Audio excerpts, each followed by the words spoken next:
پول روی مکانیزم بدن شما تاثیر میذاره. یعنی من هر وقت پول دارم احساس میکنم یه سری هورمونای جدید تو بدنم تولید میشه که اینا باعث ایجاد نشاط و شادی میشه. یعنی من پول که دارم خوشحالترم، هی دوست دارم با همه ارتباط برقرار کنم. بعد هر کی میبینم میگم چطوری مثلا گام نمیشناسم طرفو، ولی دوست دارم با همه ارتباط برقرار کنم. بعد حضور شما عرض کنم که این علاوه بر توی روحیه من، توی فیزیک منم اثر داره. یعنی من هر چقدر که پول بیشتر داشته باشم صافتر راه میرم. یعنی شما اگه دقت کنید مثلا من دیدی صافم بدون پول تو جیبمه، خب پول نشوشی خود قوز داری. من اینجوریم. پول باعث میشه که شما از وارد مکانهایی بشی که راحت تری و توی این مکانهای راحت تر قطعا شادتری. مثلا شما اگه یک آدم نورمال رو بذاری توی بنز یا بذاری توی پیکان، قطعا توی بنز شادتره. من خودم سوار بنز شدم، یکی دو بار سوار بنز شدم، پیکانم داشتم. تو پیکان میشینی دردت میگیره، اصلا چیز عجیبیه. بعد توی پیکان داغ‌تر از بقیه دنیاست، یعنی این نوادا میمونه توش، گرمه.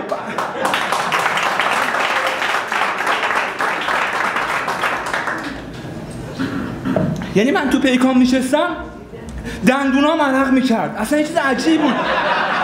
چشام عرق سوز میشد، اصلا داشتم دیوونه میشدم، راه میادم بیرون اینجوری بود نمیتونستم شاد باشم، اصلا اعصابم به هم میریخت.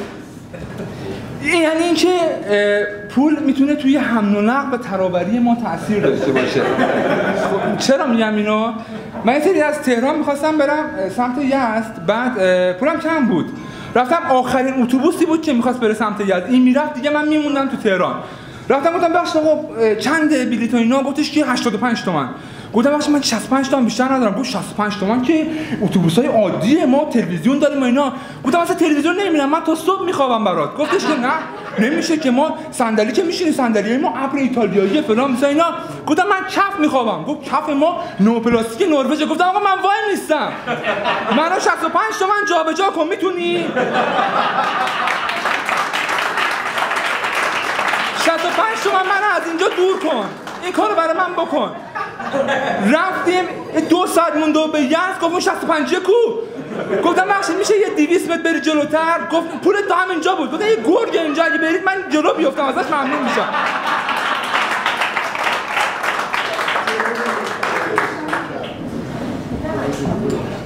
پول توی ظاهر شما هم تاثیر میذاره. یعنی من حس میکنم که مثلا من پیکان که داشتم همش اینجوری بودم، گرمم بود، اعصابم خورد، تو خوابم من این شکلی بودم. بعد یه 200,000 تومان یه سری من پول داشتم. بعد این 200,000 تومان رو پول گرفته بودم که قم بمونم، خانواده‌ام رفته بودن یزد. بعد این پول رو گرفته بودم، من روز اول این 200 تومان رو گم کردم. به شدت روز عجیبی بود. یعنی من صبحش احساس شادی می‌کردم، بعد صدای بلبل میومد، همه چی رنگی بود، بوی گل میومد. به محض اینکه پول گم شد همه چی سیاه‌سفید شد، صدا کلاغ میومد، بوچه‌ها بلند شد، اصلا چیز عجیبی بود. بعد من احساس کردم که این پول میتونه روی چهره منم تاثیر بذاره. یعنی من چهرم داشت هر روز که از بیپولی من میگذشت چهرم مچاله‌تر میشد، تعداد چروکام بیشتر میشد. یه سری رفتم یه مقدار پول زیر فرش بدیدم داشتم میشمردم، حس کردم یه تیکم داره وا میشه.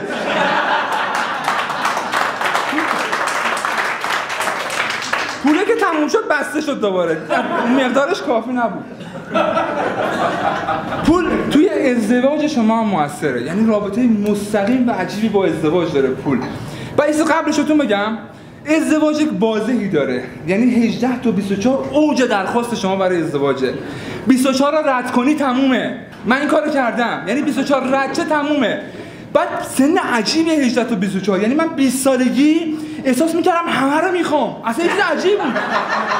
یعنی من 3 نفر رو 100% میخواستم، بقیه درصداشون فرق میکرد.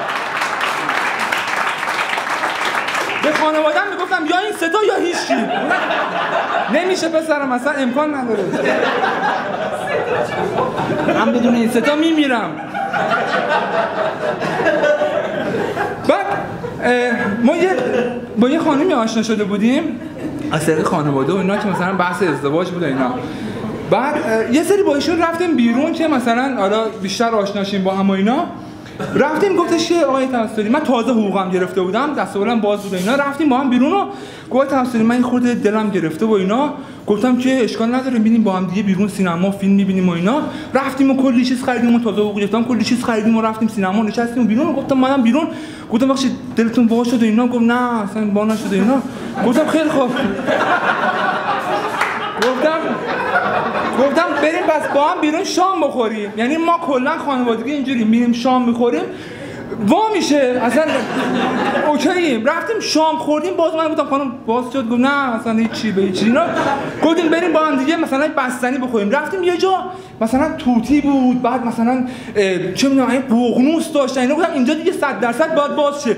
رفتیم اونجا هم باز نشد. من آخر شب یه حساب سرانگشتی به خودم کردم، گفتم این ماهی 2 بار دلش بگیره تمام حقوق من رفته.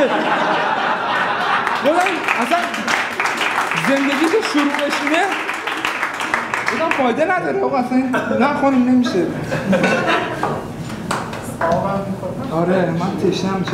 پول روی تربیت بچه‌م تاثیر میذاره. یعنی این نیست که همیشگی باشه، این یه چیز نسبیه، کاملا نسبیه. خب یعنی احتمال داره مثلا جابجا بشه این قضیه.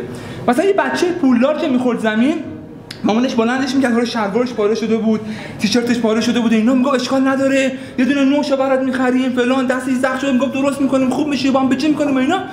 یه بچه تو محله ما خورد زمین، بنده خدا نخورد زمین، اومد بخوره زمین، باباش رو هوا گرفتش گفت بر چی میخوای بخوری زمین؟ گفت نمیدونم شاید به خاطر جاذبه زمینه. گفت مگه ما نمیدونیم ما نمیتونیم بخوریم زمین؟ یعنی اینا توانایی مالی زمین خوردن هم نداشتن. اصلا یه چیز عجیب بود، خانواده پاکیزه بودن.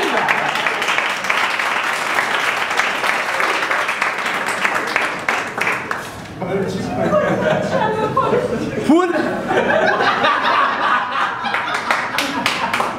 یکی از عوارض بیپولی اینه که شما با طلبکار سر و کار داری. ما یه بنده خدایی 1 میلیون مثلا از این قرض کردیم که مثلا یه کاری را بندازیم و اینا. این روزگار ما رو سیاه کرد. هر جا من میرفتم این بود، یه سری جاها قبل من این بود، اصلا من خودم نمیدونستم اونجا کار دارم، این قبل من رفته بود اونجا. اصلا چیز عجیب بهش گفتم داداش تو همین 1 میلیون رو تو کل زندگی درآوردی، اینم دادی به ما، ول کن دیگه وا بده. اصلا چیز عجیب بود یادم. بعد بهش گفتم داداش اصلا هر روزم دنبال من میکرد، یعنی هر روزم داداش این 50 بگی جمعه رو برو استراحت کن، ول کن ما رو.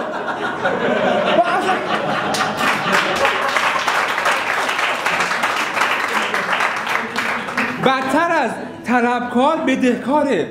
طلبکار میفته دنبالت، حالا یه جور میتونی خودتو قایم کنی، بدهکار بعد بیفته دنبالش.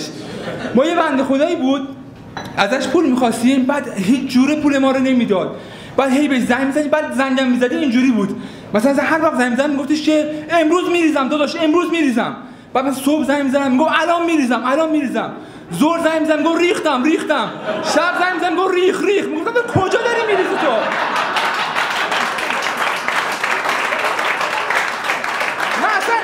چرا هیچی نمیاد؟ من شماره کارت ندادم به تو، کجا داری میریزی؟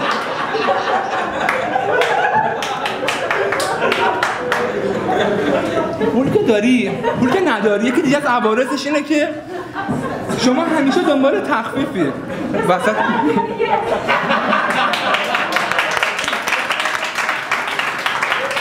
شما همیشه دنبال تخفیفی، یعنی دنبال جنس ارزونی.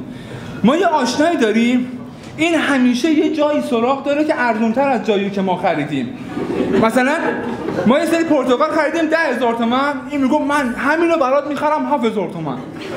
بعد مثلا ما 2 روز بعد رفتیم پرتقال خریدیم 7,000 تومان، گفتیم آقا خریدیم 7,000 تومان، راست میگفتی. گفت من همینو برات میخرم 4,000 تومان. این یعنی اینجوریه که ما یه جا پیدا کنیم پرتقال مفتی بدن، این یه جا سراغ داره که پرتقال که ببینن 10 تومان دستی هم بهت میدن. اصلا چیز عجیبیه. یه سری رفتیم خونه‌شون کل خانواده جمع بودیم و اینا، بعد پرتقال بود تو دوره‌ای که پرتقال 15,000 تومان بود، این کلیپ 1500 تومان پرتقال خریده بود. بعد اینجوری بود هر چی میکندیم به پرتقال نمیرسیدیم. گفت داداش این همش پوستم. گفت احمق شدی، خاصیت پرتقال تو پوستشه. یعنی کل خاندان رو در حد گوسفند آورد پایین بخاطر که حرفش ثابت کنه.